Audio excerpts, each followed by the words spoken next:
में गई, ये दृश्य देखते देखते थक गई और अंत में मैया ने कहा प्रभु देखते क्या उस दुष्ट को, मार दो उसको। इतना कहा तो माँ थी ना, वरदान था, पृथ्वी सबकी माँ होती है, तो जैसे कहा वध कर दो इसका। भगवान ने एक बाण चलाया और भौमासुर का उद्धार कर दिया। जब जेल को खोला तो उस समय 16,100 कन्या भगवान ने उनको जेल से रिहा किया और कहा आप अपने अपने घर चली जाओ।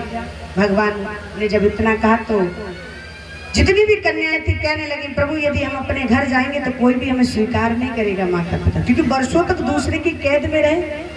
दूसरी बात, कोई भी उनसे विवाह नहीं करता।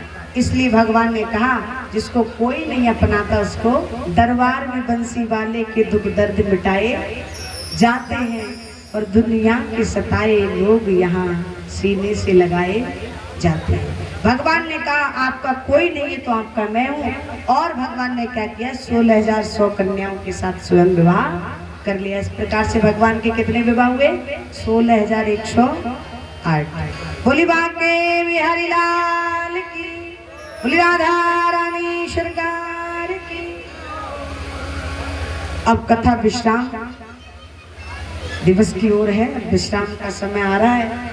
तो भगवान कन्हैया जी के मित्र थे जिनका नाम था सुदामा। इनको उठवा दो और अभी होली कराएंगे, इनको कहना कपड़े चेंज ना करें, बैठ जाए थोड़ी देर, बस थोड़ा समय लगेगा 20-25 मिनट का। फिर जब तक कन्हैया और मैया नहीं होंगे तो होली में आनंद नहीं आएगा, इसलिए इनको थोड़ी देर भेज दो, चाहे इधर बराबर वाले घर में चाहे पीछे अंदर मंदिर में। बोली बांके बिहारी लाल की, बोली राधा रानी सरकार की। और भगवान कन्हैया के मित्र थे जिनका नाम था श्रीदामा, अर्थात वैसे सुदामा कहते हैं लेकिन उनका नाम श्रीमद् भागवत जी में श्रीदामा दिया। तो श्री सुदामा जी की पत्नी थी जिनका नाम था सुशीला, बड़ी सुशील थी, बड़ी सज्जन थी। स्वामी सुखदेव जी महाराज कहते राजा परीक्षित सुदामा इतने गरीब थे, इतने गरीब थे कि कई दिन हो जाया करते थे सुदामा जी के घर भोजन नहीं बनता। कई लोग कहते पता है सुदामा दरिद्र थे। क्या थे? सुदामा जी दरिद्र नहीं थे। गरीब को आप दरिद्र नहीं कह सकते। दरिद्र कौन होता है? बोले दरिद्र उसे कहते हैं जिसको भगवान ने जितना दिया उस पर संतोष, अष्टम जथा लाभ संतोषा, और देखे उन्हीं सपने पर दोषा।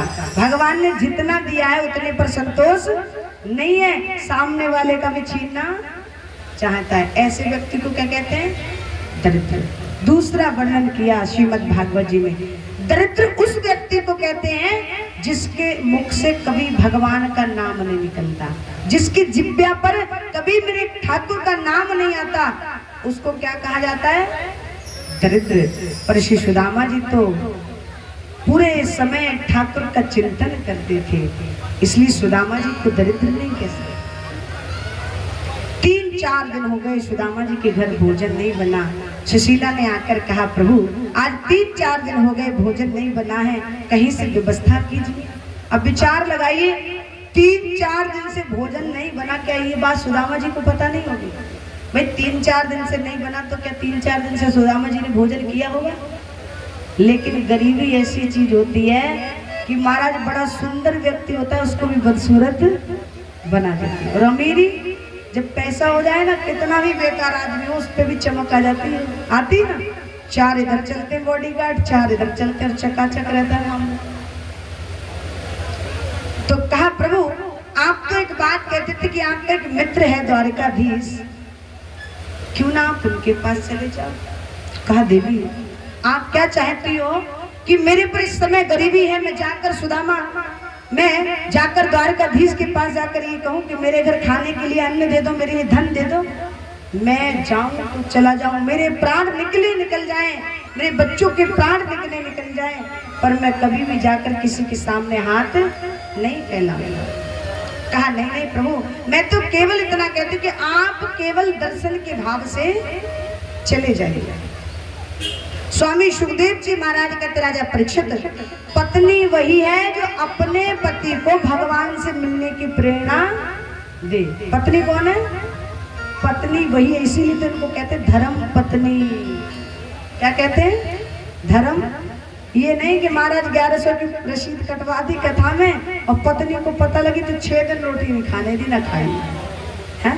वो पत्नी नहीं होती।